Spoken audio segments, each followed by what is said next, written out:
Imagina un hombre sencillo que salió de México con solo un sueño: hablar en la radio y dar la hora a las personas. Hoy, Don Cheto es una de las voces más famosas de América. Millones de personas se despiertan todos los días escuchando su voz en la 105.5 FM de Los Ángeles. Él conduce uno de los programas de radio más escuchados por los hispanos en Estados Unidos. Pero su historia no comenzó así. Don Cheto vino de Michoacán, México, sin dinero, sin contactos, sin nada. Solo con unas ganas enormes de trabajar en la radio. Lo que él quería no era ser famoso o rico. Era algo mucho más simple: dar la hora en una estación de radio. Parece poco, ¿no? Pero para él, eso era todo. En este video, vas a descubrir cómo un hombre común logró realizar el sueño americano. Vas a conocer las luchas que enfrentó, las personas que lo ayudaron y cómo transformó un sueño pequeño en una historia gigante. Esta es la historia de Don Cheto, y te va a inspirar. Antes de empezar, presiona el botón de suscribirse y la campanita para no perderte ningún video nuestro. Si ya estás cómodo ahí, entonces vamos con esto. En una mañana soleada de Los Ángeles, el estudio de radio de la que buena 105.5 FM cobraba vida con una voz grave e inconfundible. Buenos días, mi gente. Aquí está Don Cheto, el hombre del vozarrón, listo para empezar el día con música, risas y un poco de sabiduría del campo. Esa era la salutación diaria que conquistaba a millones de oyentes hispánicos en los Estados Unidos. Don Cheto no era solo un locutor, era un ícono, un personaje que representaba al inmigrante mexicano humilde, con su sombrero de paja, bigote blanco y acento fuerte de Michoacán. Detrás de esa figura carismática estaba Juan Carlos Razo, un hombre joven y talentoso que creó a Don Cheto para dar voz a la comunidad latina. Juan Carlos nació alrededor de 1980, pero su alter ego era un señor de más de 80 años, lleno de historias del campo y consejos prácticos.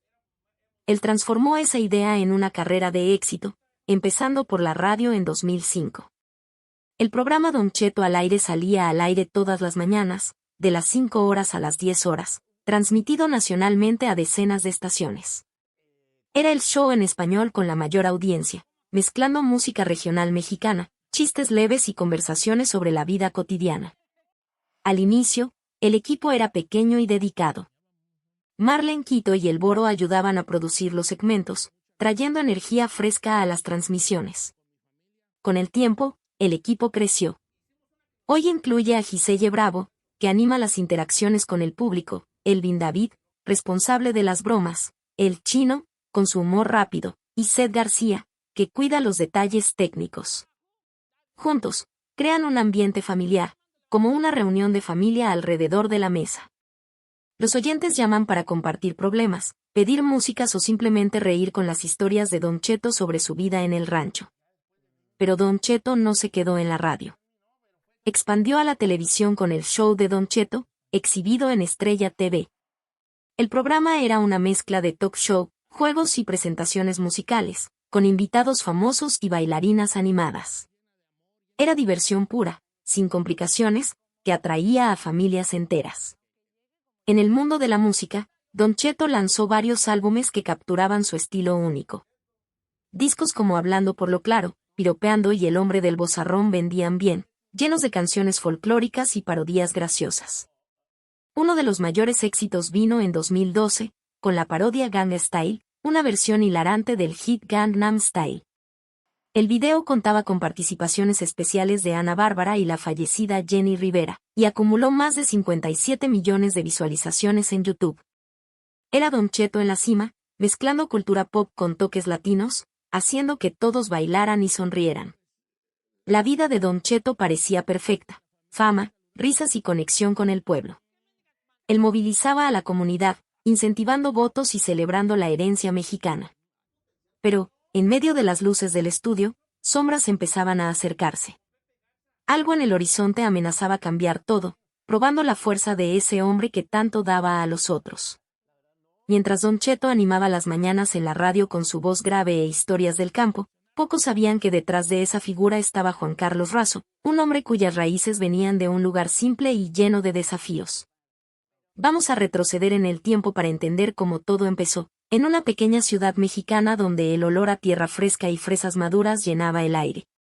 Juan Carlos nació el 23 de junio de 1980, en La Sauceda, una comunidad rural en el municipio de Zamora, en el estado de Michoacán. La región era conocida por su agricultura fuerte, especialmente el cultivo de fresas, que empleaba a la mayoría de las familias locales. Los campos rojos se extendían por kilómetros, y el trabajo en el campo era el día a día de mucha gente. La familia de Juan Carlos era humilde, sus padres, Carlos Razo y Teresa Magaña, criaban 3 hijos, siendo Juan Carlos el único hombre entre ellos. Él tenía 2 hermanas, y juntos vivían en una casa modesta de adobe, con techo de metal que crujía en las tormentas. Carlos, el padre, era un pequeño empresario que intentaba ganarse la vida con ventas de mermeladas caseras y hasta componía músicas en las horas libres. Teresa cuidaba la casa y los niños, manteniendo todo unido a pesar de las dificultades financieras. La infancia de Juan Carlos no fue fácil. Desde pequeño, él era un niño agitado, siempre corriendo por los campos, liderando equipos de fútbol con los amigos y dando apodos creativos que se pegaban para siempre. Él recitaba poesías en las asambleas de la escuela, mostrando un talento natural para las palabras. Pero los estudios eran un obstáculo grande. En la escuela primaria y secundaria, Juan Carlos enfrentaba dificultades para acompañar las lecciones. Las notas bajas y la falta de concentración lo dejaban atrás, y eso afectaba su confianza. Su padre, Carlos, veía todo eso con frustración.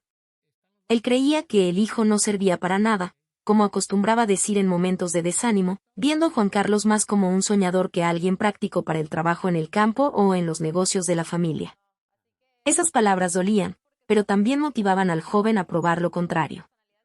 La familia era pobre, y el padre perdió dinero en un negocio malo, lo que hacía la presión aún mayor. Juan Carlos se quedaba con los abuelos cuando el padre viajaba a los Estados Unidos en busca de oportunidades mejores, aprendiendo lecciones de resiliencia con la abuela Adelaida, que lloraba fácil y contaba historias del pasado. Fue en esa época que Juan Carlos descubrió el mundo de los libros. Todo empezó por imitación. Su padre leía la revista Proceso, una publicación mexicana con noticias y análisis profundos, y dejaba las ediciones por la casa. Curioso, el niño tomaba las revistas escondidas y hojeaba las páginas, fingiendo entender las palabras complicadas. Al inicio, era solo para copiar al padre, pero pronto el interés creció. Él pasó a leer otros materiales, periódicos locales, libros viejos de la escuela y hasta cuentos folclóricos que encontraba. Ese hábito de lectura lo ayudaba a escapar de las dificultades del día a día, expandiendo su imaginación y mejorando su habilidad con las palabras. Poco a poco, él veía en los libros una forma de entender el mundo más allá de los campos de fresas, soñando con algo mayor. Pero la vida en La Sauceda empezaba a quedarse apretada. A los 16 años, Juan Carlos decidió seguir los pasos del padre e inmigrar a los Estados Unidos, en busca de un futuro mejor. Él no imaginaba que esos años de lucha y aprendizaje formarían la base para el personaje que cambiaría su vida. Sin embargo, los desafíos estaban apenas empezando, y una nueva fase llena de incertidumbres lo esperaba del otro lado de la frontera. La vida en La Sauceda parecía seguir su ritmo tranquilo, con los campos de fresas brillando bajo el sol de Michoacán. Pero, en 1992, cuando Juan Carlos tenía apenas 12 años, una tragedia cambió todo para la familia Razo. Su padre, Carlos, sufrió una parálisis corporal repentina. Lo que empezó como una debilidad en el cuerpo pronto lo dejó incapaz de trabajar. Los médicos diagnosticaron el problema, pero el tratamiento era caro. La familia, ya humilde, necesitó pedir préstamos para pagar consultas, remedios y terapias. Las deudas se acumularon rápido, como una bola de nieve bajando la montaña. Carlos, que siempre fue el proveedor, viajaba a los Estados Unidos en busca de trabajo estacional, pero ahora eso no bastaba. La parálisis lo obligaba a quedarse en casa, y las cuentas médicas consumían todo lo que tenían. Delante de esa crisis, la familia tomó una decisión dura: migrar a los Estados Unidos para pagar las deudas y buscar una vida mejor. Los padres sabían que allá había más oportunidades de empleo, aunque significara dejar atrás el hogar y las raíces. Carlos y Teresa, junto con la hermana menor de Juan Carlos, fueron los primeros en partir. Ellos cruzaron la frontera en busca de trabajo, dejando a Juan Carlos y la otra hermana con la abuela Adelaida. La casa de los abuelos, simple y acogedora, se convirtió en el refugio del niño. Adelaida, con sus historias antiguas y lágrimas fáciles, cuidaba de él como podía. Juan Carlos ayudaba en las tareas, recolectando fresas en los campos vecinos para ganar unos centavos. Pero el corazón pesaba. Él extrañaba a los padres, las risas en familia y la presencia fuerte del padre, ahora debilitado por la enfermedad. Las cartas y llamadas raras traían noticias mixtas. El padre mejoraba despacio, pero las deudas aún apretaban. Los años pasaron, y la necesidad de más dinero para la familia creció. A los 16 años, en 1996, Juan Carlos decidió que era hora de unirse a los padres. Él no aguantaba más la separación y veía en la migración la chance de ayudar de verdad. Pero cruzar la frontera no era simple. Sin documentos, él contrató polleros, los coyotes que guiaban inmigrantes por rutas peligrosas. El costo era bajo en la época, apenas $77, bien menos que los más de $1,000 cobrados hoy en día. Aún así, era una fortuna para un chico pobre. El viaje empezó de noche, con el corazón acelerado. Ellos anduvieron por desiertos calientes, se escondieron de patrullas y enfrentaron el miedo constante de ser atrapados. En un momento tenso, Juan Carlos casi se asfixió escondido en el maletero de un carro viejo, el aire escaso y el pánico tomando cuenta. Pero, en el segundo intento, lo logró.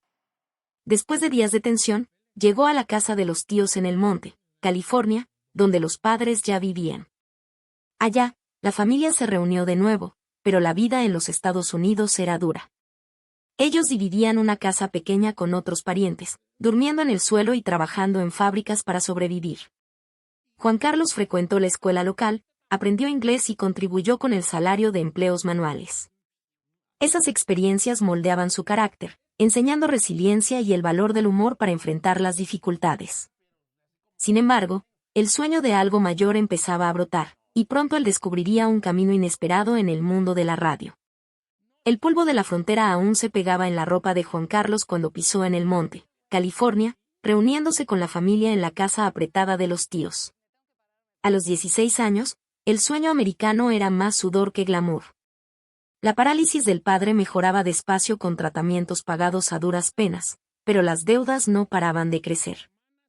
Juan Carlos sabía que necesitaba ayudar. Sin tiempo para lamentar, él buscó trabajo luego en la llegada. Encontró una vacante en una fábrica de ropa, donde el día empezaba temprano y terminaba tarde.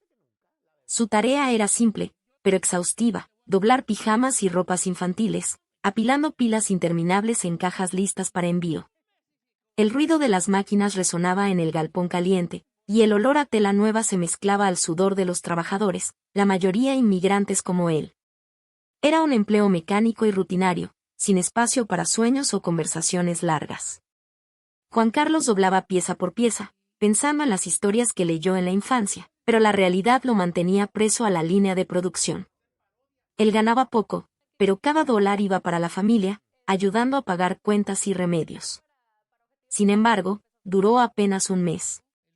Un día, el supervisor descubrió que él era menor de edad, tenía solo 16 años, abajo del límite legal para aquel tipo de trabajo en los Estados Unidos. Fue despedido en el momento, sin ceremonias. «Vuelve cuando crezcas», dijeron. Juan Carlos salió de allá con las manos vacías, pero la lección quedó: la vida de inmigrante exigía más que fuerza, necesitaba paciencia y astucia. Con el empleo perdido, vino la presión para estudiar. Sus padres lo mandaron a la escuela a la fuerza, insistiendo que la educación era el camino para algo mejor. Juan Carlos nunca gustó de estudiar, las clases lo aburrían, y él prefería las calles o los campos a libros y pruebas. Pero no tenía elección. Se matriculó en la El Monte High School, donde enfrentó barreras como el idioma. Al inicio, el inglés sonaba como una lengua extraña, llena de sonidos que no hacían sentido. Él se esforzaba en las clases, copiando lecciones y practicando conversaciones con colegas. Fueron varios años de lucha, equilibrando estudios con la nostalgia de casa y las responsabilidades familiares. Poco a poco, dominó el inglés, lo que abrió puertas. Él se graduó en la secundaria, una conquista que enorgullecía a los padres, aunque él viera aquello como una obligación aburrida. Al menos ahora entiendo lo que los gringos dicen, bromeaba él, escondiendo el orgullo detrás del humor. Mientras estudiaba, Juan Carlos no paraba de trabajar. Agarraba empleos diversos para contribuir con los gastos de la familia. Trabajaba en fábricas, cargando cajas o operando máquinas simples, siempre en turnos largos que dejaban el cuerpo dolorido. En un periodo, se convirtió en vendedor de cueritos en vinagre, aquellos bocadillos mexicanos de piel de cerdo en conserva picante, vendiendo en las ferias locales o puerta a puerta. Era un trabajo humilde, pero honesto, corriendo de un lado a otro con una mochila llena. Como cualquier inmigrante mexicano, él trabajaba duro, sin reclamar, sabiendo que cada centavo contaba para mantener la familia unida. Esas experiencias lo moldeaban, enseñando el valor del esfuerzo y de la comunidad latina que se ayudaba mutuamente. Pero, en medio de la rutina pesada, una oportunidad inesperada surgió en el horizonte: la radio. Juan Carlos, con su voz fuerte y talento para contar historias, empezaba a vislumbrar un camino diferente, uno que lo llevaría a crear algo único. Mientras equilibraba estudios y empleos manuales en el monte, Juan Carlos sentía un vacío que el trabajo en las fábricas no llenaba.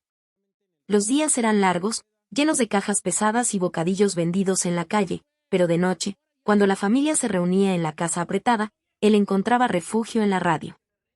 Encendía el aparato viejo y sintonizaba estaciones de todos los tipos musicales: rock en inglés, baladas románticas, corridos mexicanos y hasta pop animado. No importaba el género, lo que lo fascinaba eran los locutores. Aquellas voces confiadas anunciando la hora exacta, dedicando músicas a oyentes apasionados o contando chistes leves. Son las 10 de la mañana, y esta va para María, de Los Ángeles, decían ellos, y Juan Carlos imaginaba el impacto en la vida de alguien.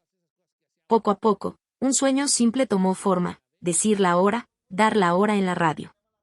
Era algo concreto, que él veía como el corazón del trabajo. No era solo hablar, era conectar personas, marcar el tiempo del día de ellas.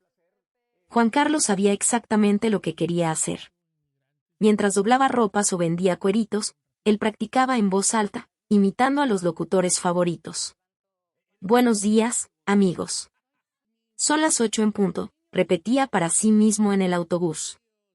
Esa fascinación crecía, convirtiéndose en una vocación clara en medio de la rutina dura de inmigrante. Él veía en la radio una chance de usar su imaginación, las historias de la infancia y el talento para las palabras que los estudios no valoraban. Determinado a seguir ese camino, Juan Carlos empezó a buscar formación. Preguntó a un compatriota, un amigo mexicano que trabajaba en la misma fábrica, sobre escuelas de radio. El amigo mencionó opciones en Los Ángeles. Animado, Juan Carlos tomó el autobús para Hollywood, soñando con clases profesionales. Llegando allá, encontró una escuela que parecía perfecta: clases prácticas, equipos modernos. Pero el costo era $50 por mes, una cantidad enorme para él, que apenas conseguía ayudar a la familia con las deudas. Sin un centavo sobrando, él volvió para casa con el corazón pesado de desánimo. Voy a ahorrar, prometió a sí mismo, contando monedas de cambio de los empleos. Cada dólar guardado era un paso más cerca, pero la espera dolía. Él continuaba oyendo radio, ahora con un fuego mayor, imaginando su nombre al aire. Entonces, vino la primera oportunidad real. Un paisano, un coterráneo de Michoacán, lo recomendó a Cheque González, un locutor experimentado en una estación local. Cheque vio potencial en el joven y ofreció una propuesta: aprender radio los fines de semana, sin salario, pero con manos en la masa. Juan Carlos aceptó al instante. La rutina era pesada. Todo sábado, de las 3 de la mañana a las 7 de la tarde, él iba al estudio. Tomaba el autobús temprano, aún oscuro, y volvía exhausto de noche, pero lleno de energía. Allá, observaba a Cheque en el micrófono, ayudaba con botones y hasta grababa viñetas simples. Era el inicio de algo grande, una puerta abriéndose para el mundo que él tanto deseaba. La estación La Que Buena se convirtió en el segundo hogar de Juan Carlos Razo. Cada fin de semana, caminaba por las calles de Los Ángeles con un solo objetivo: aprender todo sobre radio al lado de Cheque González, el locutor que se había convertido en su mentor. La cabina de radio era algo mágico para Juan Carlos. Cuando entraba en ese espacio pequeño, lleno de equipos y botones coloridos, sentía como si estuviera en otro mundo. Los micrófonos, las mesas de sonido, los audífonos, todo parecía tener vida propia. Era ahí donde las voces ganaban alas y llegaban hasta miles de personas esparcidas por la ciudad. Cheque González se dio cuenta rápidamente de la pasión del joven mexicano. Juan Carlos absorbía cada palabra, cada movimiento, cada técnica que el locutor experimentado compartía. No era solo curiosidad, era un hambre real de conocimiento. El muchacho quería entender cómo funcionaba cada equipo, cómo se controlaba el volumen, cómo se creaba esa atmósfera única que solo la radio proporcionaba. La dedicación de Juan Carlos era impresionante. Llegaba temprano y se iba tarde, siempre dispuesto a ayudar en cualquier tarea. Limpiaba la cabina, organizaba los CDs, preparaba el café y se quedaba observando atentamente durante los programas. Su presencia constante y su interés genuino conquistaron no solo a Cheque González, sino a todo el equipo de la estación. Sin embargo, la vida fuera de la radio estaba lejos de ser fácil. Juan Carlos vivía en una casa superpoblada, típica de la realidad de muchos inmigrantes en Los Ángeles. Varias familias compartían el mismo espacio, con personas durmiendo en cuartos apretados, salas de estar y hasta pasillos. Eran 3 personas por cuarto, a veces más, y la privacidad era un lujo que nadie podía pagar. La presión en casa era constante. Mientras otros residentes salían temprano para trabajar en fábricas, restaurantes o en la construcción, Juan Carlos pasaba los fines de semana en la radio, sin recibir un centavo. Su familia cuestionaba constantemente si seguiría siendo solo un cabinero, alguien que trabajaba en la cabina sin ganar dinero. ¿Vas a sostener a la familia con sueños?, preguntaban los parientes. Cuando vas a conseguir un trabajo de verdad, insistían otros. Las dudas eran comprensibles. Todos ahí habían cruzado la frontera en busca de oportunidades, y ver a Juan Carlos dedicar tanto tiempo a algo que no generaba ingresos preocupaba a la familia. La situación se complicó cuando Cheque González hizo una propuesta inesperada. Le ofreció a Juan Carlos una posición como su ayudante oficial en la estación.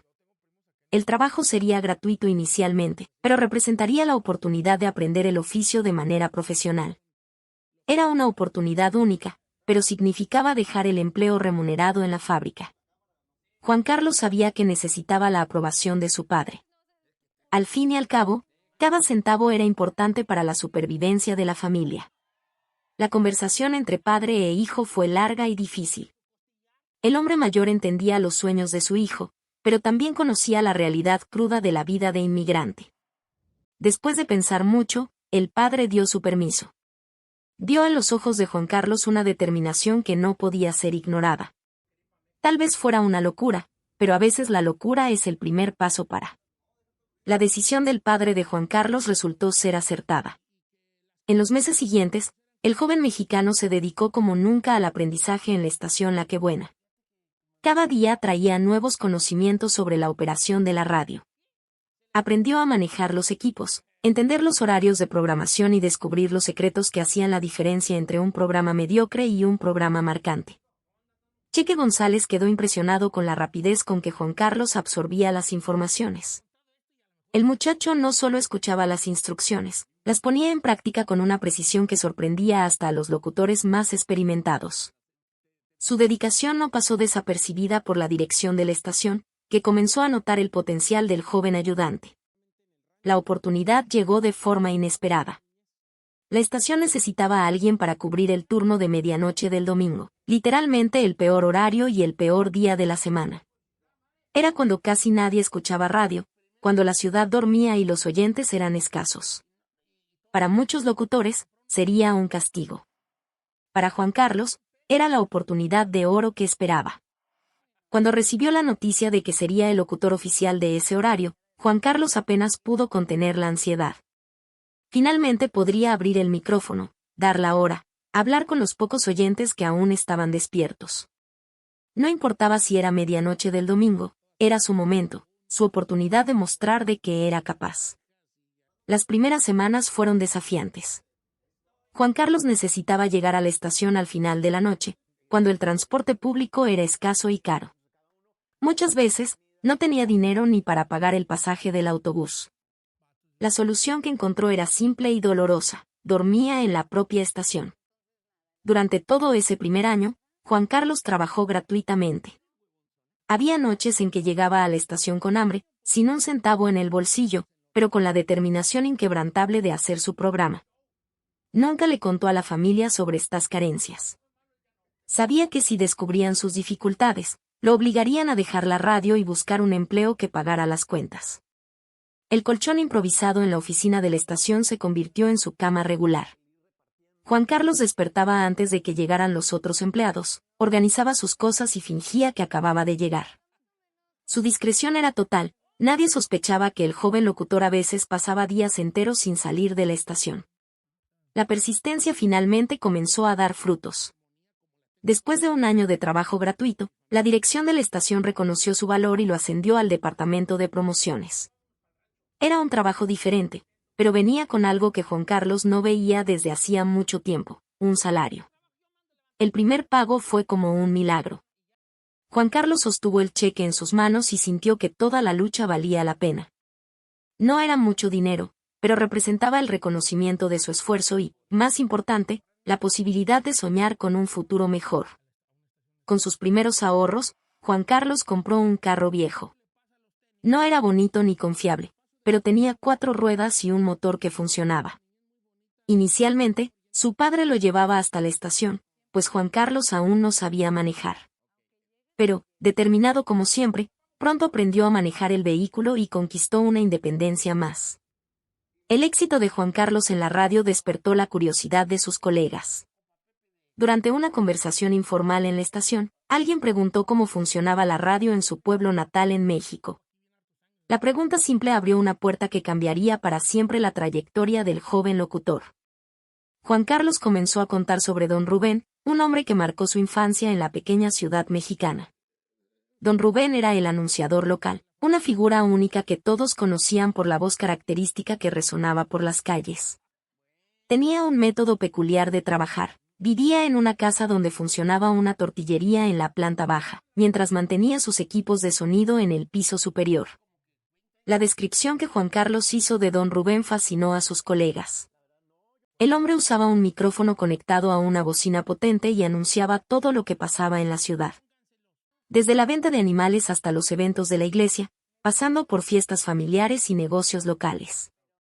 Pero don Rubén no era solo un anunciador común, adornaba cada anuncio con creatividad, transformando informaciones simples en verdaderas obras de arte verbal.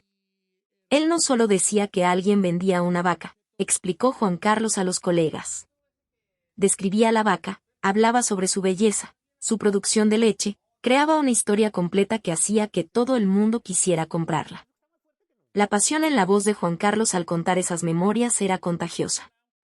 Durante un programa, Juan Carlos decidió imitar a don Rubén al aire. Usando la misma entonación, el mismo estilo creativo y la misma forma de hablar, creó un personaje que inmediatamente llamó la atención de la audiencia. Los teléfonos comenzaron a sonar, y los oyentes pedían más de ese señor del rancho que hablaba de forma tan divertida y auténtica. La respuesta de los oyentes fue sorprendente. No solo les gustó el personaje, se identificaron con él. Era como si Juan Carlos hubiera encontrado una voz que representaba a miles de mexicanos que vivían en Los Ángeles, personas que mantenían sus tradiciones vivas aún estando lejos de casa. Pepe Garza, productor experimentado de la estación, se dio cuenta del potencial del personaje que Juan Carlos había creado. Invitó al joven locutor a participar en el programa La Lucha de las Estrellas, donde el personaje podría tener un papel más definido. La idea era que interpretara a un patrocinador que vendía comida, manteniendo siempre ese estilo único y cautivante. La asociación entre Pepe Garza y Juan Carlos fue fundamental para el desarrollo del personaje. Juntos, trabajaron cada detalle, desde el tono de voz hasta la forma de hablar. Pepe, con su experiencia en radio, sabía que un personaje bien construido podría convertirse en un fenómeno. Juan Carlos, por su parte, traía la autenticidad de quien realmente conocía ese mundo rural mexicano. El nombre Don Cheto fue elegido por ser facilito de memorizar, como decían. Era simple, directo y sonaba familiar para el público mexicano. Pero el nombre era solo el comienzo. Construyeron una biografía completa para el personaje, su historia, su personalidad, sus gustos, sus manías y su forma particular de ver el mundo. El personaje Don Cheto estaba conquistando cada vez más fanáticos, y Juan Carlos sabía que era hora de dar el siguiente paso. La idea de crear un disco con parodias del personaje surgió naturalmente, los oyentes adoraban las canciones que Don Cheto improvisaba al aire, y muchos pedían escucharlas nuevamente. Con un presupuesto extremadamente bajo y la ayuda de amigos, Juan Carlos comenzó a trabajar en el primer disco de Don Cheto. Las canciones fueron elegidas cuidadosamente para reflejar el humor y la personalidad del personaje. La puerca de mi suegra era una parodia divertidísima que hablaba sobre suegras difíciles, un tema que resonaba con muchos oyentes casados. Chica Gona jugaba con las jergas de la juventud mexicana, mientras que Necesito Coyote abordaba, de forma cómica, la realidad de los inmigrantes. Juan Carlos tenía un talento natural para transformar situaciones cotidianas en canciones divertidas, siempre manteniendo el tono irreverente pero cariñoso que caracterizaba a Don Cheto. A pesar de los recursos limitados, el grupo logró producir un producto profesional.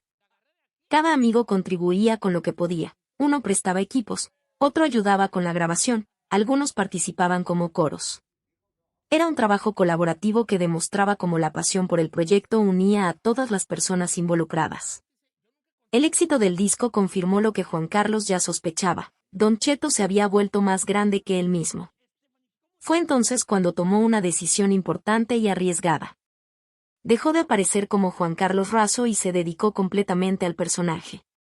Era una apuesta alta, abandonar su identidad como locutor para convertirse exclusivamente en Don Cheto. La decisión no fue fácil. Juan Carlos había construido una carrera como locutor, tenía reconocimiento en la estación y podría seguir creciendo bajo su propio nombre. Pero sentía que Don Cheto tenía un potencial mucho mayor, una capacidad de conectar con las personas de forma única y especial. Pepe Garza se volvió fundamental en esa transición. Como un verdadero maestro en la creación de personajes, guió a Juan Carlos a través de los desafíos de convertirse completamente en Don Cheto. Pepe entendía que crear un personaje duradero exigía dedicación total, consistencia absoluta y, sobre todo, autenticidad. Los resultados comenzaron a aparecer rápidamente.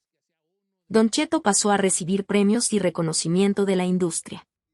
La audiencia crecía constantemente, y el personaje se convertía en una referencia en la radio hispana de Los Ángeles.